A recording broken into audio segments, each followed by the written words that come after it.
and sort of lingering doubt. I also suggest that to really come up with a reasonable distinction between something that's obsessive-compulsive as opposed to not is to say, well, if you didn't engage in the undoing response, what would be your experience? And that, for the most part, allows people to say, okay, now I'm able to make the distinction. Examples of a pure obsessional thought would be, and a more classic example would be, let's say a new mother is changing the diapers of her child, and the thought pops into her head, take a pillow and smother the baby. That's not an unusual example. And I guess I would pose to you whether or not that's an issue for you or not. What would be your response if you had that type of a thought pop into your head? How would you deal with this type of a situation? And I know for myself, when I stand on a train platform, or when I used to, as the train would come into the station, the thought would pop into my head, jump in front of the train, just out of nowhere. Or if there were a knife on the table and I saw the knife, the thought would pop into my head, perhaps throw it at the cameraman for some particular reason. And I think that a typical response, if you're really not that savvy about the way the mind works, would be to say, well, what does this mean about me? What is my brain trying to tell me that I'm coming up with such horrendous thoughts to do myself in, to murder people who are close to me, or even just strangers who I have no particular dislike toward. And I think that if you respond in that way, you're setting yourself up for kind of some trouble. Because I would propose to you, and this is where my treatment gets a little controversial, that the brain will generate very random and very bizarre thoughts for no particular reason and without any particular underlying meaning behind them. I think that it's important to distinguish, though, that when I have the thought of jumping in front of a train or stabbing someone, my response to my sort of spontaneous brain is, that was a good one. See if you can top it. Whereas with a person with obsessive-compulsive disorder, they would experience a tremendous amount of anxiety and guilt with the idea that this thought is some type of a warning about what their capabilities are as a human being. When I tell a client that I get spikes of stabbing people or poking their eyes out, they say to me, well, do you think that you could ever do that? And my response is, honestly, yeah, I do think that I could do it. I think that I'm fully capable of that type of a response, but I don't have the desire to do it. Just because the impulse or the thought hits me, that's a far cry from ever acting on it. But a common misnomer with pure obsessional thinkers is the distinction between, well, if I think it, doesn't that have some relation to my personhood? Doesn't my thoughts also reflect something about me as a human being? Like, if there are such things as bad people, doesn't the idea that I think about killing a loved one implicate that maybe I'm not such a good person? And for those people in society who believe that there are such things as good and bad people, it becomes a real quest to stop being a bad person, and that becomes a real chore for the obsessional thinker to stop having these bad thoughts.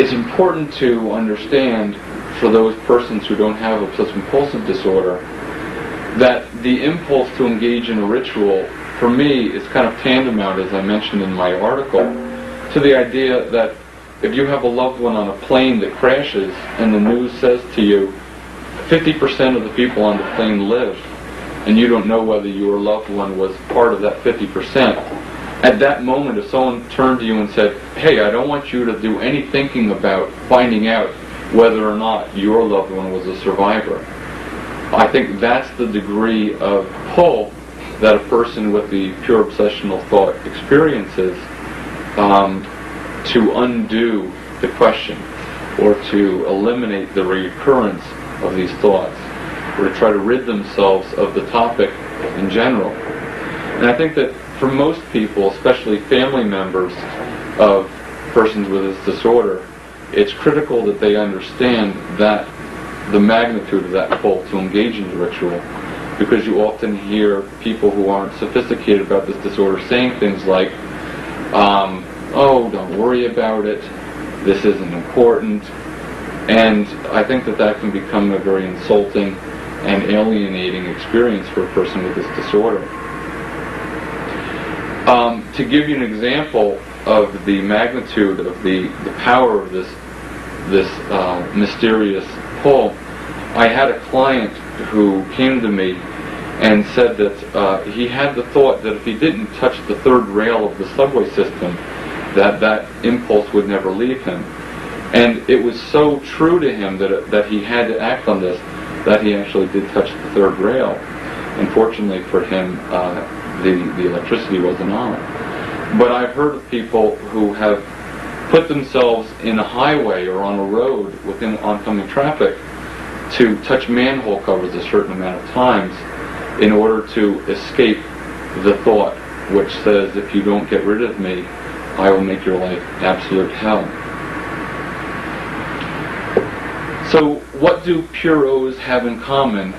And I think that puros, as all other types of obsessive compulsives have in common, a pursuit of certainty and an escape or avoidance of anxiety and or guilt. I think it's important to understand that as a behaviorist, this says to me, aha, this is why people keep this disorder.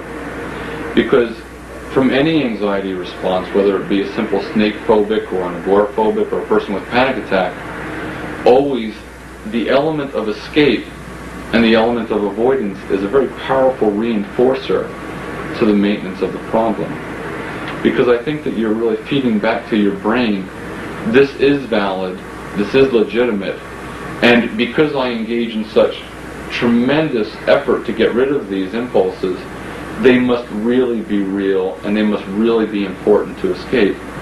And it kind of reinforces the idea when people say to me, I can't stand the anxiety, or I have to give in to the ritual. I think that saying things like that are incredibly self-defeating, because they're really sending the message to the brain on all levels, conscious and non-conscious, that you have no capacity to fight the problem. A lot of people look at their obsessive thoughts as a mysterious lock that they think, if I can find a key to unlock this ambiguous question or this ambiguous theme, maybe I can shut it off forever. And their brain transmits this seduction that it may really be worthwhile to engage in the ritual, because maybe I'll really be able one day to turn this off and free myself. And I think that that's a natural thing for the brain to say. With anxiety, the immediate response that anyone's brain will send to them is, find the quickest escape, find the easiest out.